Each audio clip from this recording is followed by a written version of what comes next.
Welcome back to Beauty Marks Podcast. My name is Elizabeth Savillon, and thank you for joining us on another episode. Here, you will always find us talking about healing, community, and how to embrace your story. And if you haven't already, make sure to subscribe to this podcast and leave a review. All of that helps us to grow this podcast, as well as if you want to start your podcast, you can join us at Hi Hello Labs in downtown Orlando in this beautiful studio space. And I'm just very excited because I have a guest that she came with all the vibes, and we're pretty much twinning and matching today.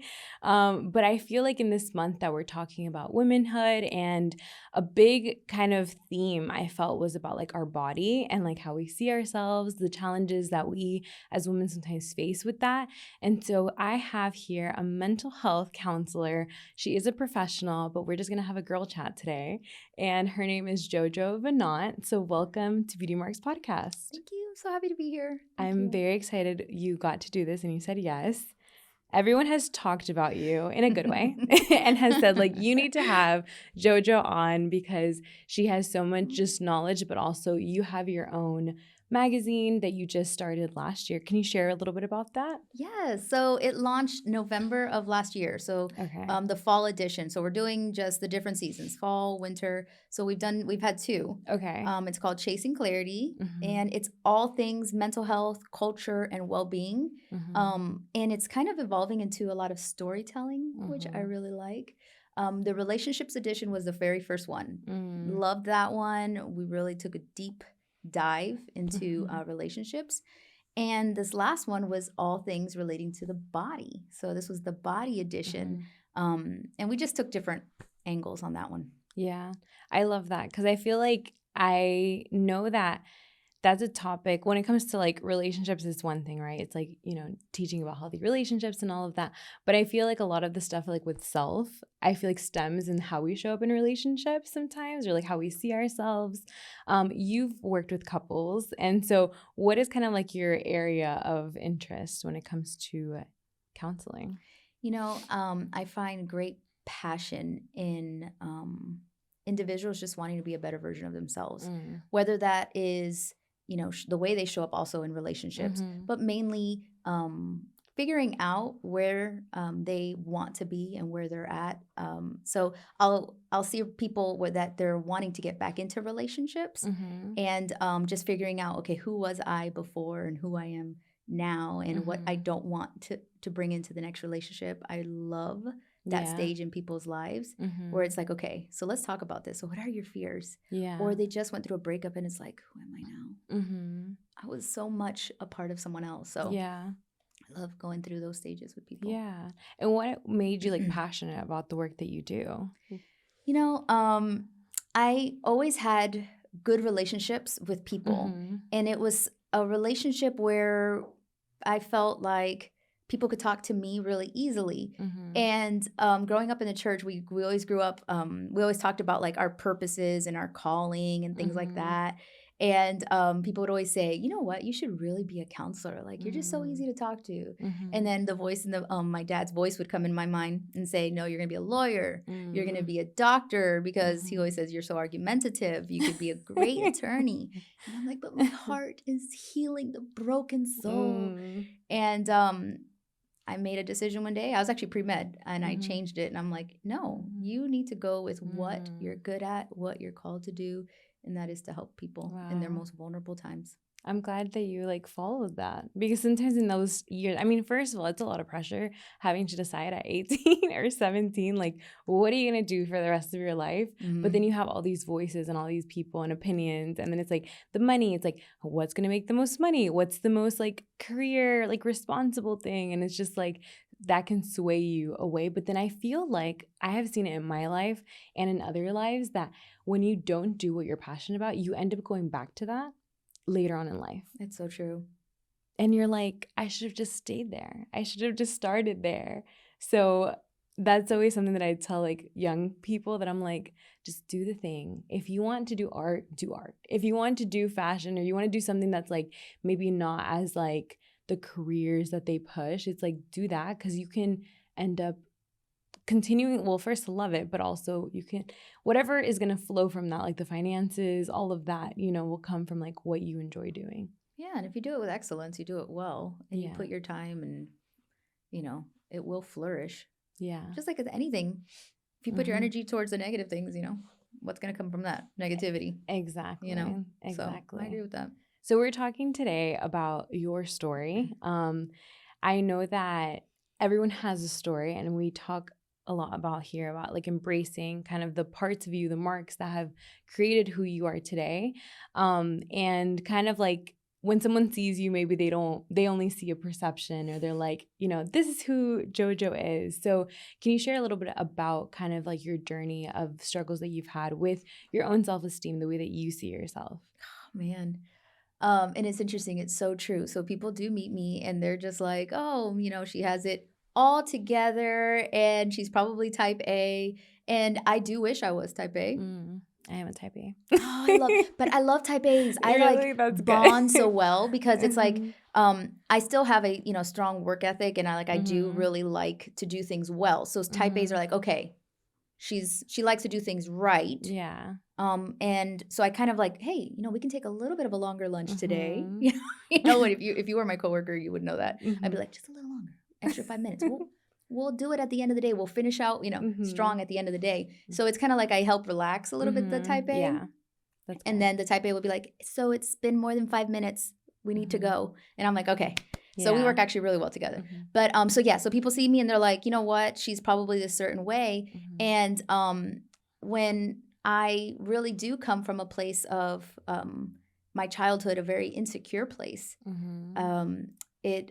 it was my entire life, I was always the heavier child. And when I mean by heavier, I don't just mean like a couple extra pounds. Like, oh, her, cute little belly. It was more than a cute little belly. It was a cute little belly, but it was also, what society deemed as morbidly obese, which I hate that word, which that word is changing, by the way. They're using a different word. They're trying to get a different word because of the stigma around that word. But anyways, so yeah, I struggled with my weight, with self-esteem, with just confidence overall. I had such a low voice. My own internal voice, that I just relied so much externally on others. I would say, that just went right into my 20s as well. Yeah.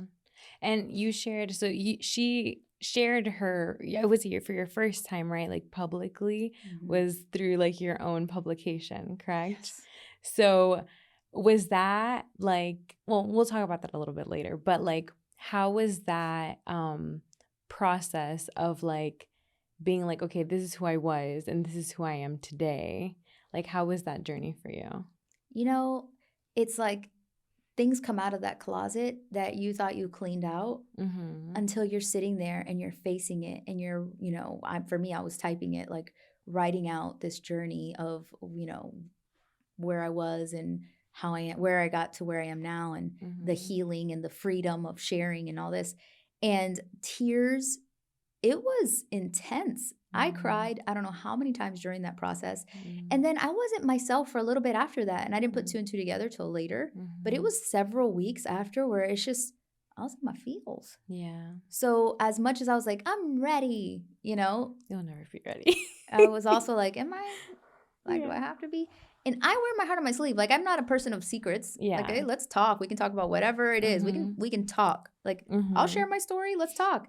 But in this level, at this degree, where you could be criticized, where people could really formulate an opinion, that's where I started to get those little insecurities, and then the little stuff that was in the closet. There was still some stuff there. Yeah, even though you are a therapist, yeah, and you have a therapist, I know that you work through things, and I feel like that's the part of like healing that I have even understood. It's like it's a long journey, and it's gonna have its ebbs and flows, and it doesn't mean that you're gonna like be going back to who you were. It's like, no, you are a new person today, but there's still like marks there that like that can trigger you, things that like come up. And so when you shared your story and I read it, at first I loved like you being so vulnerable, and I loved the people also that you had other people that share their story.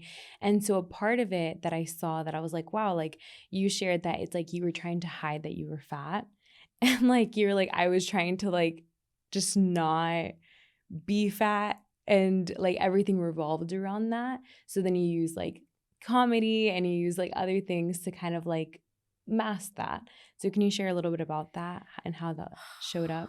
You know, I worked tirelessly to not get caught being fat. Tirelessly.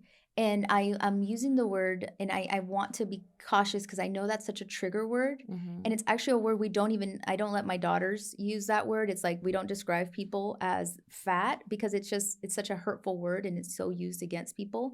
But I used it against myself. So I'm sharing my story and that's why I'm going to use it very openly. But I do want to apologize to anybody that's listening because it's a trigger word.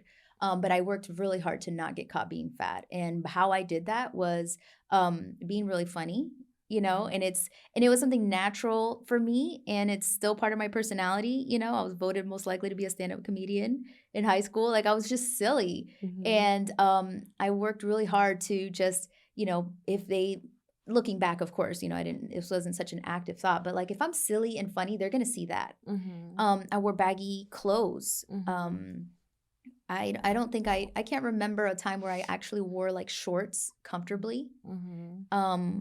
I think maybe 6th grade was the last time I ever really, and still, ever really wore shorts. And I wore baggy clothes. And then under my clothes, so at the age of like 12, I had body shapers. And every single day I wore them. People didn't know, and if like my shirt would go above anyway, like above my belt line, it was like, did anybody see anything? Could they have seen my belly? Could they have seen, my little shaper? Could they have? It was, I would have just died inside. Yeah. I didn't go to anything that required like a pool party. Yeah, like it's not happening. Not happening. Oh my gosh, not happening. To this day, actually, I still get like, wait, pool party. I actually got invited to one yesterday. I'm like, all right, well, I'm hanging, but I don't know if I'm jumping in. You said I'll be by the side. I'll be hanging. I'll be like, woo-hoo, right outside. Goodness. But I'm not necessarily like gonna, jump in and like. So yeah, so it was just something that I always was aware of constantly, even where I sat in my classroom. If we were going outside, it was just constantly in the front of my mind. Yeah. And were you kind of like shamed through like your family? Like how was that? Because you were how you said that you were, gaining weight and you were like that, like you're pretty much your whole life. So how was that dynamic with your family? How did they talk about body? Like how did they talk about you like growing up? So tough. It's tough because, I think that I have healed and forgiven the people in my life that really didn't do the best job at teaching me body positivity and to love myself. It's not that they taught me to hate myself, but how they discussed bodies and what how people will see you and perceive you was quite negative around being overweight. Yeah. So there were many messages that I heard that, you won't be respected as a professional if you're overweight. So, I was going to be the attorney. One of the careers was going to be an attorney. It's like, well, when you're in front of a judge and you're, overweight, you're not going to be taken as serious. You're never going to find a boyfriend that way. If you want to have if you want to be with a really good guy, do you think he's going to want to be with someone that's super overweight? And those were kind of the messages that I received. And it was also in my culture. It was also in the, I joke in the magazine about being a geriatric millennial, because thin was in, and it wasn't like the healthy thin, it wasn't like just. It was like anorexic thin. Yeah. Yeah. It was where it's like the bones are popping out and that wasn't me. That wasn't me. So it was a just constant reminder. And even when I would eat, I would be told like, hey, don't finish your food. Never finish your food. Women don't finish their food. And I'm like, I want the last bite of Alfredo. Let me have it. Yeah. It's so yummy. And it's like, don't finish it as the plate is being taken away from me. And I'm like, no. Oh my God. So I would hide. I would hide when I would eat. Did you struggle with binge eating, or was it did you ever kind of figure out like what was the core of how that started for you? It wasn't that I would sit and just eat all these calories. It was just throughout the day. I think it was anxious eating.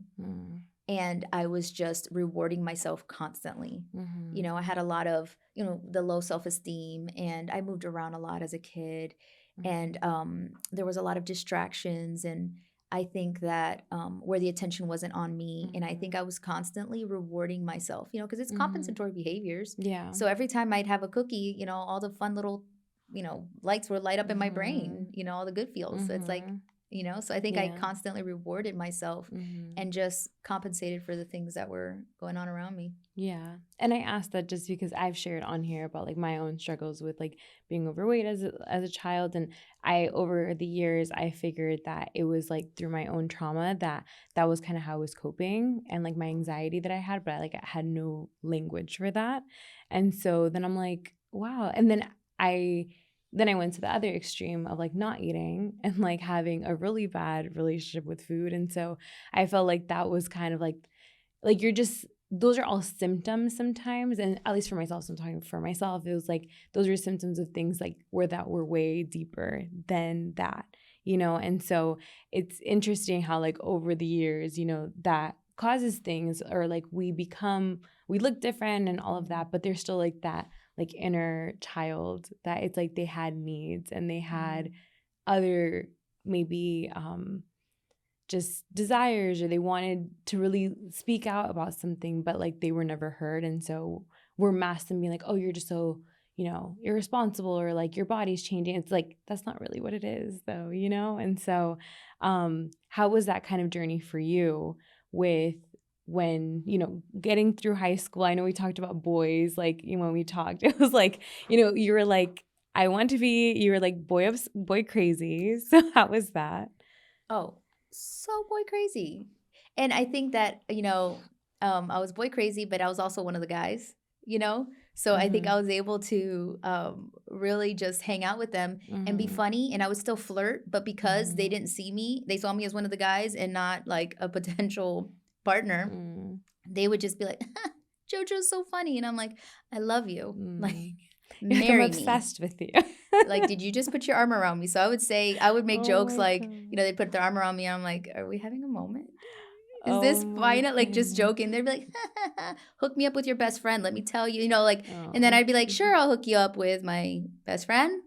It could, and then I would I would be so open and honest that it could be me, but sure, I'll hook you up with my best friend. That's fine. And I had really beautiful people around me. And I had and my sister's beautiful, and and because I was so easy and approachable, I was the fixer-upper. But I never got fixed up, so it's fine. But yeah, it was definitely a reminder, constant rejection. Yeah. And that, like how you're saying, it's like the wanting, it's like you want it, but then you're like this messaging of, well, if I was skinnier, and you shared that too, it's like when I get skinny, I will blank. Like I will have the guy, I will have this, I'll be able to wear that, I will be able to start like living my life. So like what was kind of the pivotal point that kind of changed your life in a different way? I had so many moments of just being tired of where I was. I never ever accepted it. And here's the thing, there are people that are happy with their bodies and plus size, and they not only celebrate it, but they get celebrated as they should.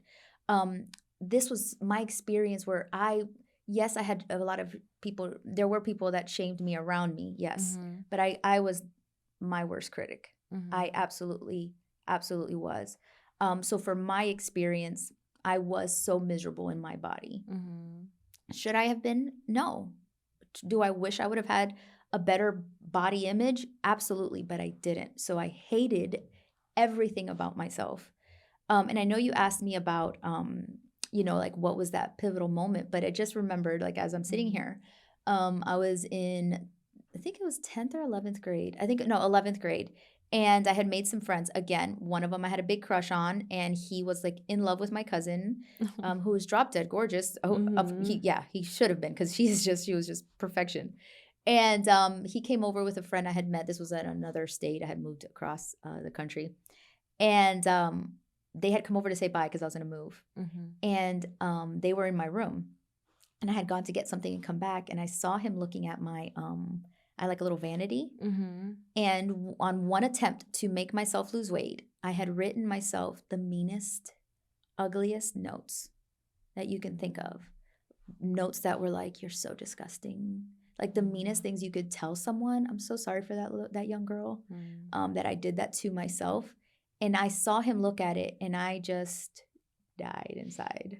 He didn't address it. I didn't address it. But hello, I loved him. I'm like, I loved him, But and just knowing that he saw that those were my inner thoughts. So that's how I tried to get myself to lose weight, was to be mean to myself, to tell myself to look in the mirror and to say, "Is this what you want?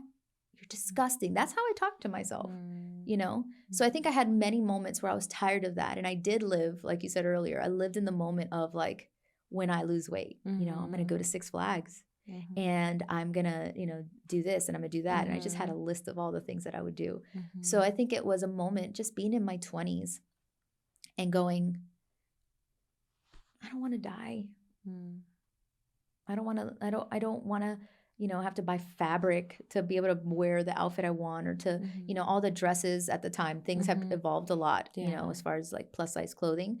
But I would have to go in the like, the grandma section, to like. The outfits were terrible. Man, I got some pictures.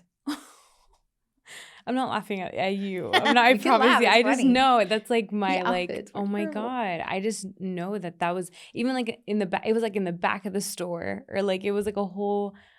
I don't know. It's just that during those years, because I'm a 95, so I am like in that. I would say like the last millennial towards that. But I remember just like it was just not normal. It's like you had to. This was beauty. This is who you were. This is what beauty looked like, and that was it, And so how was that then for you? Because there was a change. So when did you make the decision to make a change? It was, I had gone to an informational meeting for weight loss surgery. Didn't tell anybody about it because of opinions, and it was just not talked about. It was talked about, but it was still kind of like there was shame around it, like, you had weight loss surgery. So I went to a weight loss surgery informational meeting, and I'm like, I'm going to do this. I didn't have any money. They didn't take insurance, but I was going to figure out a way to do it. And I took out a credit card, and at a very young age, a credit card and a student loan. Really? They've tightened up on student loans, but yeah, I did. I went into debt for it. And what was your like outside voices during that time? Was that just something that you're like, I need to do this for myself? I'm going to do it regardless? Or it was like other people encouraging you? Like, how was that? The voices I had around me were like, you need to lose weight. You need to lose weight. You need to lose weight. And you had tried. You had tried so many things. Many gym memberships. Yeah. Jenny Craig. I did the cookie diet. They're not real cookies. I did the Atkins, which is now like a keto. Multiple different diets, diet pills,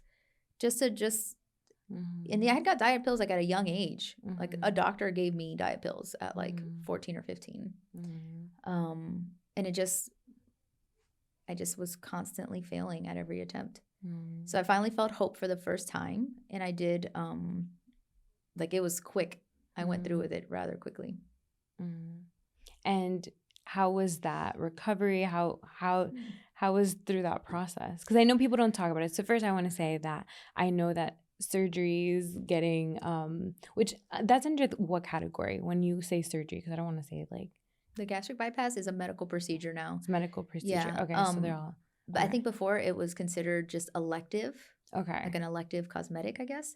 Okay. And that's why insurance didn't cover it. But then they're like, no, this saves people's lives. Okay. So that's the what you did get though, right? I did. I got the sleeve gastrectomy, which is a form of like a gastric bypass, but it's not the full bypass surgery. Okay. And I went through it silently because I did seek advice from someone that was influential in my life at the time, and someone that had a very big voice and a lot of confidence. And when I tell you they strongly encouraged me, it was like I didn't have an option. It was a strong encouragement, like, you share everything, Jojo. Why do you have to share this? You share, wear your heart on your sleeve. Awesome. That's great. This is a medical procedure. People need to know about what you do medically, which they don't. But it just wasn't true for who I was. Like, I'm a very social person, and I was going to, when you lose over 100 pounds in front of people do ask questions. And I wasn't embarrassed to have the surgery. It was now it was later that shame built because I hid that from people. So much of me sharing about my being overweight and my weight story, and then having the surgery, that was more. It was more freeing to free that little girl that always hid being fat. So not sharing the story was also her hiding. I silenced her whole life. And I have to speak in the third person because I've changed and I'm a different person from there. But I can't ignore that was who I was. And so much of who I am is because of that precious, sweet, little chunky girl, you know? That it changed me. But hiding it was the worst thing I could have done. I didn't have the same support. I didn't have support. You know, I did have my immediate family, but to go now out and not be able to, it was really hard. I didn't do my research. People didn't talk about it as much. You know, let's say if I ate one bite too much, you were in pain. So with your journey, it's like you were kind of going on that by yourself and just trying to figure out like how to navigate in your new body, but also in the way that your eating patterns, in the way your body was changing. And so what was that doing to like your self-esteem? Like, was it a good thing of the losing weight? Like, but then were you still feeling shame about the losing weight? Like how did you handle that? I think that the fact that I couldn't share just made it worse because I wanted to talk about it. I wanted to say like, what is going on with my body? Your mind doesn't catch up. My mind was, and at times, and still, you know, that heavy plus size little girl. And you look in the mirror and you literally have to do a double take. Like, is that me? I didn't get hit on ever. And I remember the first time getting hit on, and I thought it was like some mistake. Do you need to know where the bathroom is? Like, why are you getting my attention? You want to talk to me? What? It was, and then just seeing people's reaction or being hit on by, let's say, guys that, so I would have, you know, like I said, I was boy crazy, so I had a crush on everybody. So just let's say someone I did have a crush on in the past, and they came up and they just looked at me different. They talked to me different. I wasn't invisible anymore. You know, if I was, you know, so it was like, hey, and I'm like, that's a different hey. Yeah. That's a hey. That's Like, the hey I waited for my whole life. Yes. But I don't want you now. Yeah. That's powerful. Yeah. That is empowering when you're like, actually, sorry. Nah. Next. Yeah. I'm actually good. But that's actually something that is an unpopular opinion.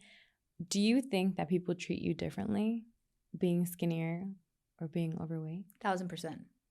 Why? So it from in different angles. Men treat you differently. I would notice just more chivalry, you know, if you want to call it that. Just a little bit more, oh, let me get that for you. You know, just completely different. I was treated like a lady, if you want to call it. So women treat you differently too. Why is that? Because women are catty. But I never knew that world because I was never a threat. So I was always the best friend. So my friends were gorgeous and I knew how to do makeup. And I'm like, you know, they're like, Jojo, fix my eyeliner. And I'm like, come here, I got you. And you were a girl's girl. I was a girl's girl. I'm like, if you look good, I look good.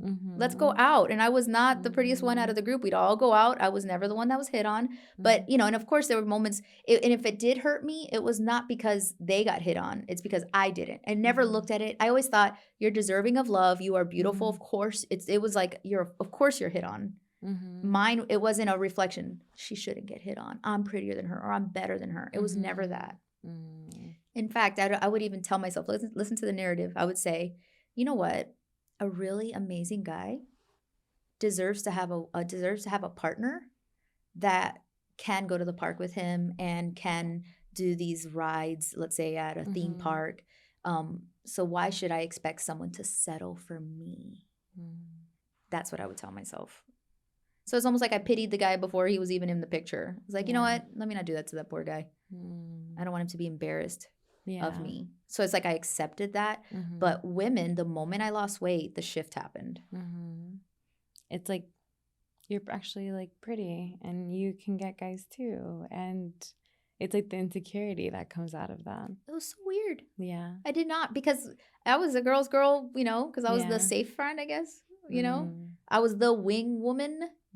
Oh my gosh. No, I mean, I wanted to talk about this because I believe that's true. People, if you haven't experienced being small, like thinner and then changing weight or gaining weight or losing weight, like I feel like then you really don't understand it. But when you've gone through it, it is a hard thing and a hard reality. And people say, oh no, it's because like it's just the way that you show up, or like, now you're like attracting, like, I'm like, no, but like if your personality doesn't change, if everything, the only thing that changes is your body, then it's pretty physical. Because your physical changes, then it's like people are like, oh my God, like you look so good. It's like, well, I was still the same person back then, So that is hard. I went through a process of because of when I was younger that I gained weight, but then I lost it, right?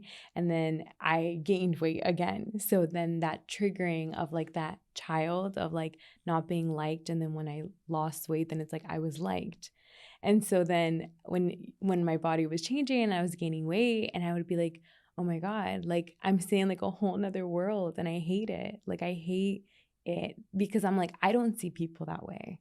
Like, I don't see people or ask people like, oh my God, like you look so great. Or like, like I just don't, that's not the way that because I've been on both sides, so it is a hard reality, when you're like, why does it work that way? Because even for guys, I don't look at guys and I'm like, oh my God, he is so like overweight. And then it's like, if he was to lose weight, oh my God, he's so hot. Like, I just don't see men like that. And so, do you get what I'm saying? Like, it's like your own perception of people. You just don't think that people would do that to you because you're like, that's kind of mean.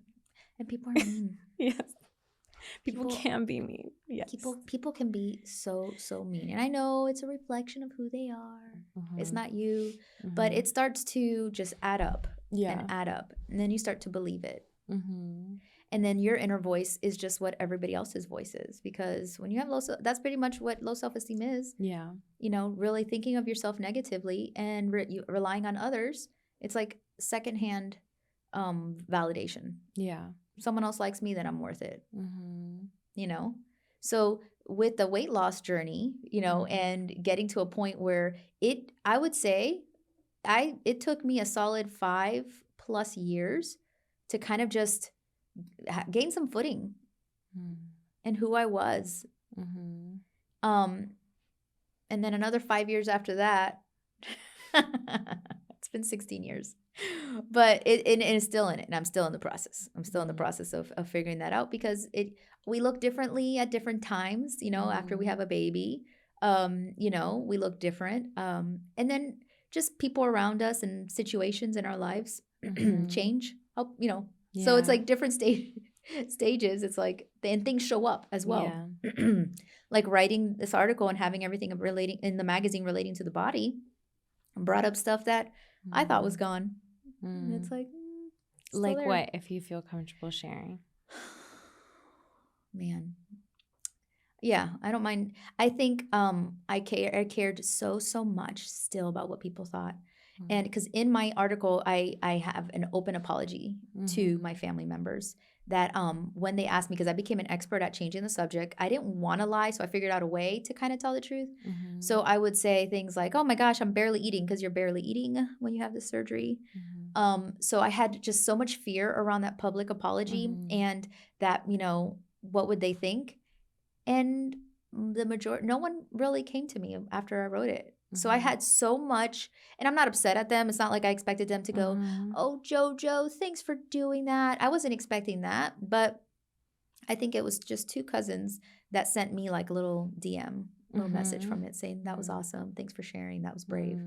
And that was it, So I had all this fear, that's the stuff that came up. So all this fear about people's opinion came right back up, that I was going to be judged and be like, really? Like she had to, hide that.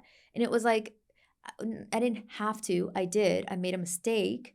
I'm a different person than I was then. I was so young. And I was worried about what people would think. And I was highly encouraged not to do this. Yeah. I didn't have that strong internal voice. So stuff like that, came back up. And also, it was going to be about my body. So sharing my fears of walking into a room, whether I could fit in a chair or not, that's very traumatic for a child. I had polycystic ovarian disease. And I say I had because I no longer have it, according to my OBGYN. He was like, you no longer have it. And I was like, all right. But that was something that is, and I won't even go into the details of that one because I could go on and on about it. But going through that and experiencing that as an overweight child, overweight teen, was really tough. So I avoided things about the body. So then now it was like, it's on a billboard now. Yeah. And I'm going to have to talk about it. Yeah. And it's like, this is my story in the way that I want to share it. And it's like, you're able to like, how did you feel when you did that? Because I know I asked that a little bit earlier. It was really empowering to be able to share that. Again, it was difficult at first where it was like I can't believe I'm jumping. I can't believe I'm jumping. It was like that skydive feeling where you're just right about to just, am I really going to share this with the world? And it's like, why not? Yeah.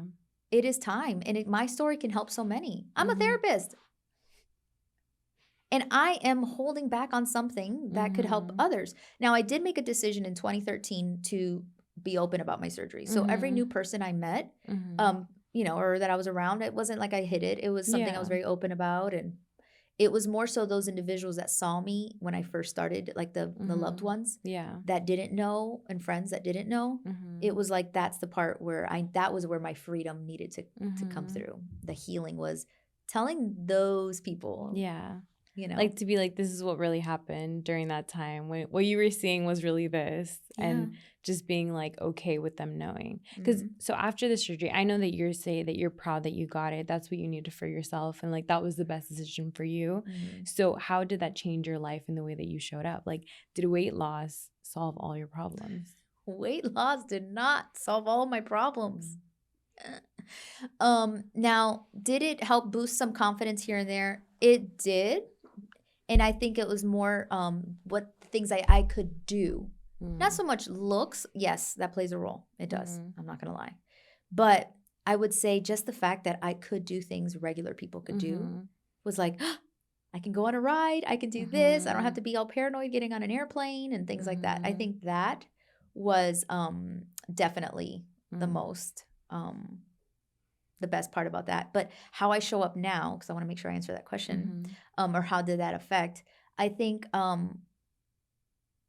it just allowed me to use everything that I learned from that experience and be an even better person. Not because I lost the weight, if that makes sense.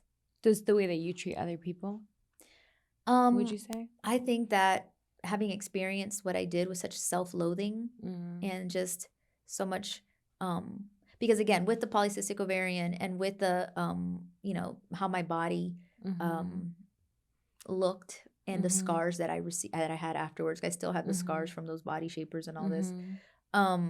I think I have a level of empathy extra for just people in general that are struggling with any body issue or deformity even, because it's hard. It's the first thing people see when they see you. And like we talked about, people treat you differently. They have their own perceptions and their own filters. So was I less, I still showed up when I was, at my heaviest. I think that I don't work as hard for people's approval, and that's how I show up. Yeah. Like you just show up as like yourself. Like you don't have to do the extra things but did that take time to unwire yourself from being that way? Oh my gosh. Yeah. I'm still unwiring.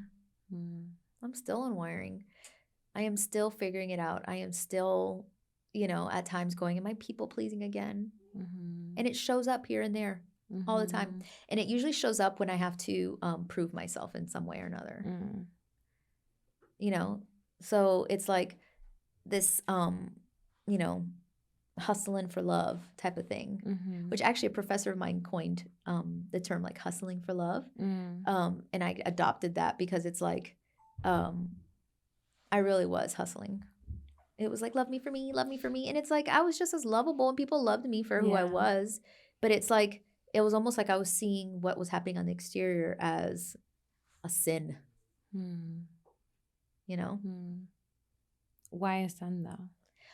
Because it was like I don't know if the scarlet letter, I don't know.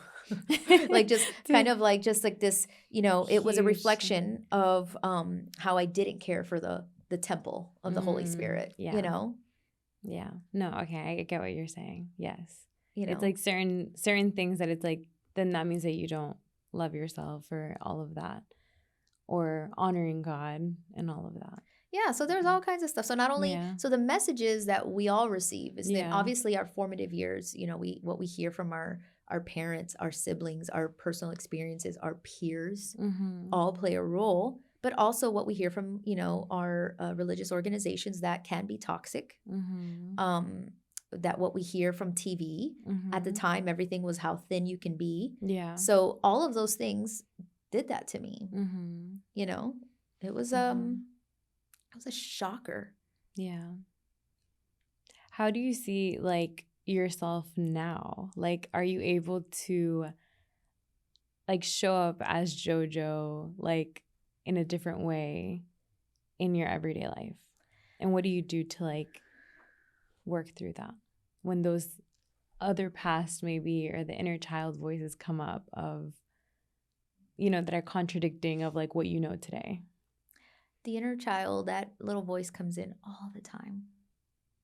All the time. It's this, an imposter syndrome kicks in, like this, you shouldn't even be here. You shouldn't be on, whether it's on a show, a podcast, there's always that voice that comes in that I have to drown out. And sometimes I don't drown it out. Sometimes the voice wins. Sometimes I don't show up. I would say the majority of the time I do, and, Maria, she's been on the show before. I know you know her as well. She would always say, so, who's speaking right now? Who's that? Who's showing up? Is that the fat girl? And she's going to refer it to the same person, and again, coining using that word because that's how I used it. And she will try to show up and it's the fearful one. And it's like, I still have to tell myself, like, turn it off. Turn it off. It happens every time I'm at a pool or at the beach. Like we talked about earlier, I don't do pool parties. I don't do it. And that's for multiple reasons. I think youth group, like all the pool parties they did in youth group. I was like, no, I hate them. I hate them, I wore like a t-shirt and shorts to the beach. I would think, for many, many years. It wasn't until 2 years ago that I actually went to the beach in a regular bathing suit. Wow. Yeah. And how about like now I know you're married, and if you feel comfortable about sharing that, of like, how has he been able to help heal those parts of like your kind of like security, your self-love? Like, how has that been? So, man, it is so important to choose a good partner. A partner will love those pieces of you that you thought were terrible and heal. Those little pieces of you that you don't even know needed healing. So every time, to even 15 years later, when he says, oh my gosh, your body's perfect, or you're beautiful, this looks great. Or if I'm looking in the mirror and I'm critiquing and I'm like, oh, I look whatever. Let's say the voice comes out. Yeah. He literally will come behind me and he's like, this whole snack, this is mine. He'll put his arm around me and, and compliment me and say things. And I will tell you that it is absolutely healing to be with a partner that loves every bit of you and doesn't ask you to change. He's wanted my health to always be a priority because I still have some health issues.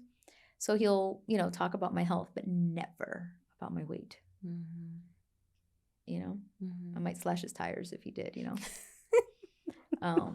but he knows your story. So it's like, it's like you're embracing all of that. And then that's so like loving to also be cautious of like whatever your story is, to be like, not going to go there because that's not the way.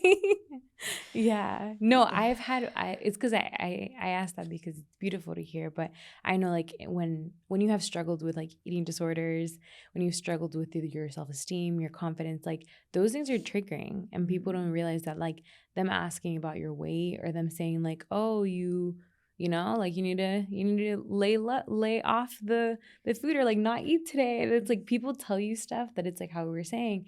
And I've had partners also tell me that.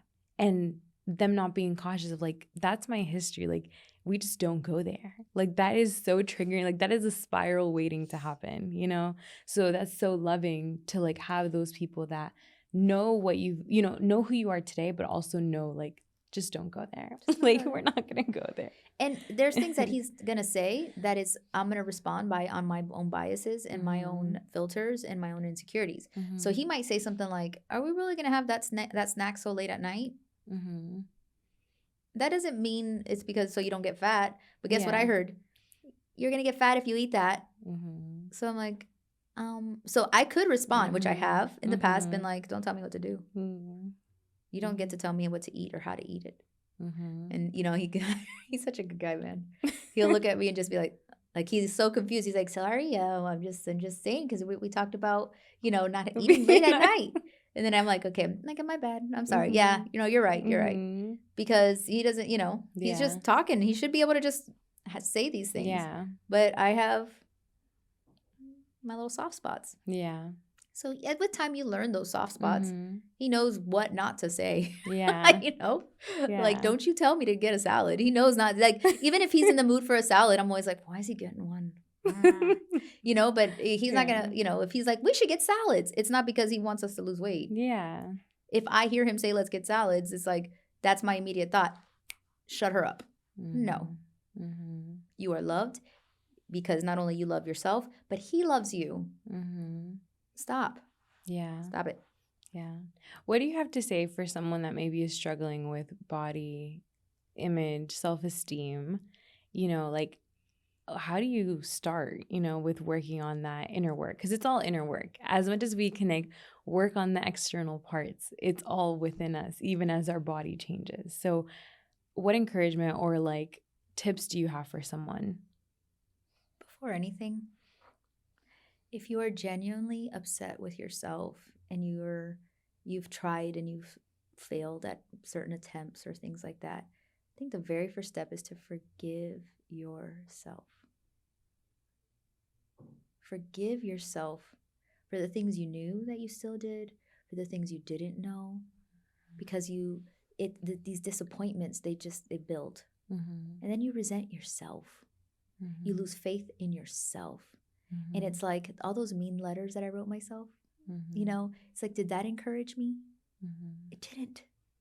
So more change can happen in an environment of self-compassion than an environment with just toxic negativity and negative voices. So when I tell myself, you are disgusting, why are you doing this? What's going to happen? If I tell myself, you know what? You're beautiful the way you are. What do you want to do, Jojo? Okay, so you want to live long for your girls. What does that mean? What does that require? Is the goal health? What is it? You know? So once you can get past the place of forgiving yourself, you can move towards accepting yourself, loving yourself. What does it mean?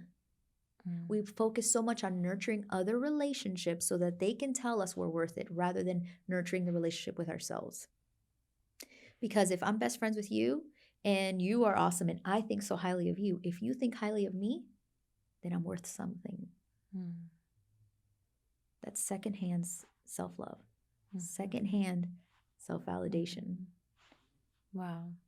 That's like beautifully explained. Like, yes, that's what we look for. It's like secondhand validation of things that we maybe don't believe about ourselves or we want to be true. But we're like, if someone just says it, like if someone just tells me that I'm doing a great job or my voice matters or like all of that, you know, and I can connect with that of times that I've been like, if someone just sees it and it's like, girl, like you're already amazing.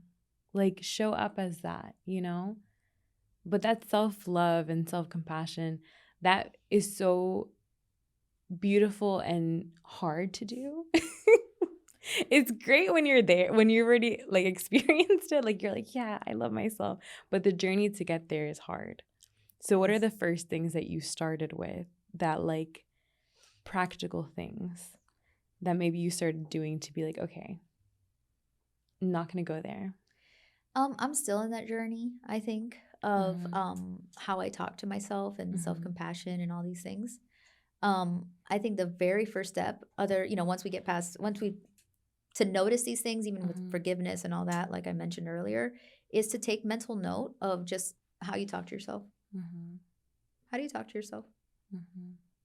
And it's funny because my husband actually helped me notice some of these things, because I would look in the mirror in the morning and I'd be like, oh my goodness, got ran over by a truck.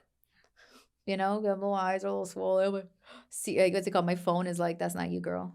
Someone stole your phone. That face identification. They're like, it's like the inflammation. And I would say, and he would say, why do you just woke up? Like, why do you say that? And I'm going like, oh my gosh, I am saying something quite negative, you know? Yeah. I'm saying ill to myself. So noticing that. So I no longer do that in the morning. Now, do I look in myself in the morning and have a moment of saying ill? I do. Now, am I countering that thought? Yes. And just like with any lie that we feed ourselves, we have to replace it with a truth.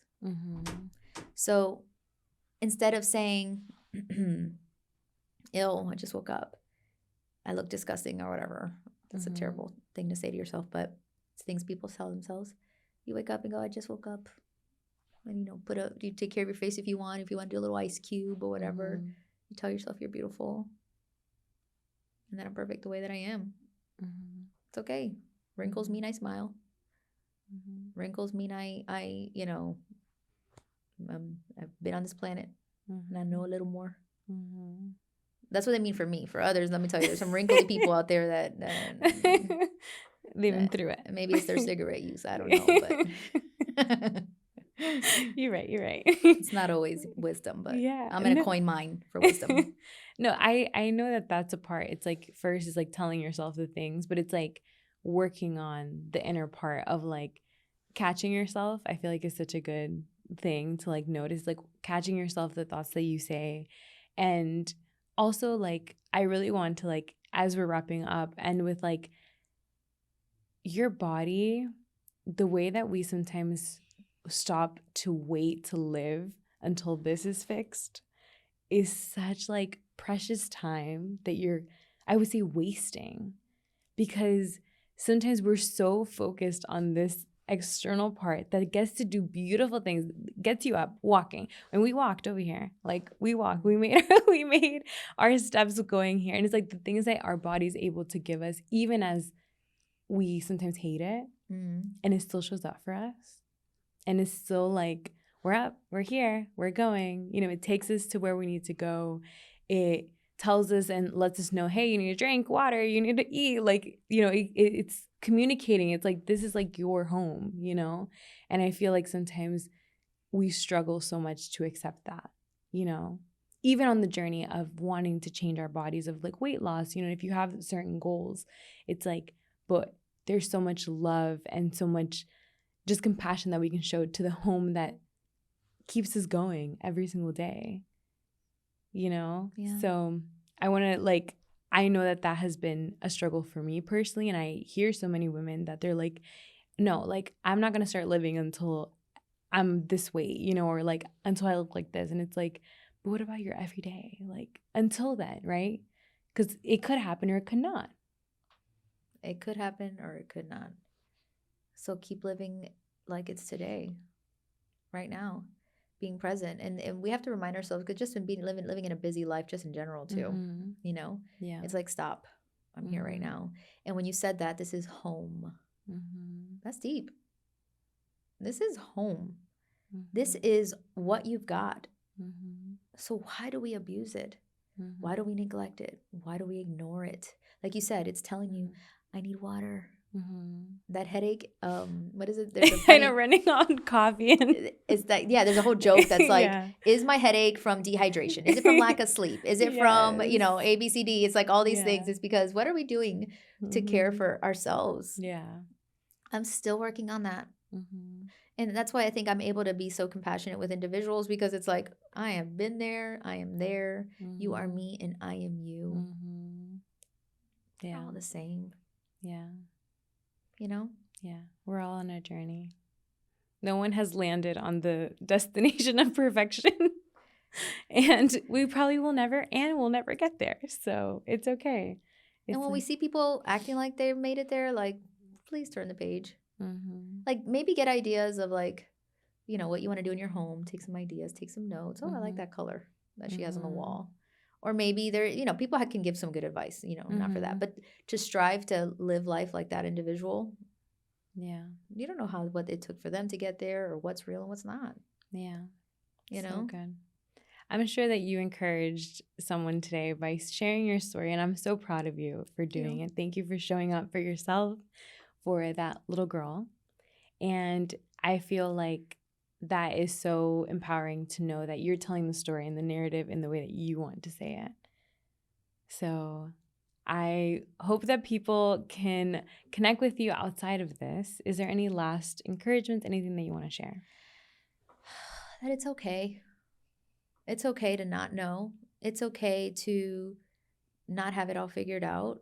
And the moment that you open your mouth and say, you know what, I'm not okay, and I want to have a better grip on it. You will never fully figure it out, because there's going to be a lot of unknowns. We're not the only ones in our stories, So if you open your mouth and you start with I want to start figuring this out, I want to be better, or whatever it is, like that's the first thing you can do.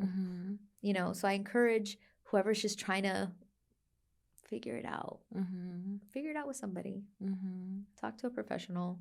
Have a healthy group of friends around you. Who wants the best for you? Are you tippy-toeing around people? So that's the first thing, is just open your mouth. Yeah. Your story is yours. It's precious. Yes. I love that. So if you guys want to connect with Jojo, she is a therapist and taking clients. And she also has the Clarity Hour, which I will put all the show notes below, where you guys can connect with her. What is your social that you would want people to reach out to you? So Instagram, at the Clarity Hour. You can also go to my website, theclarityhour.net. There you could connect with me anyway. Awesome. Thank you so much, Jojo, for being on. And thank you guys for tuning into this week's podcast episode. I know that in these conversations, I've shared with you guys part of my story, but hearing other women that have struggled and sometimes share a different perspective and kind of normalize things that we can sometimes think that we're like, am I the only one that thinks this? And so that's really why we do this and why we share stories like this. So I hope that you feel encouraged, seen, and that you know that you are not alone. And however we can connect with you, or if you need help, you can always reach out to me as well. And make sure to subscribe to this podcast, leave a review, share this episode with a friend, and I will see you guys next week.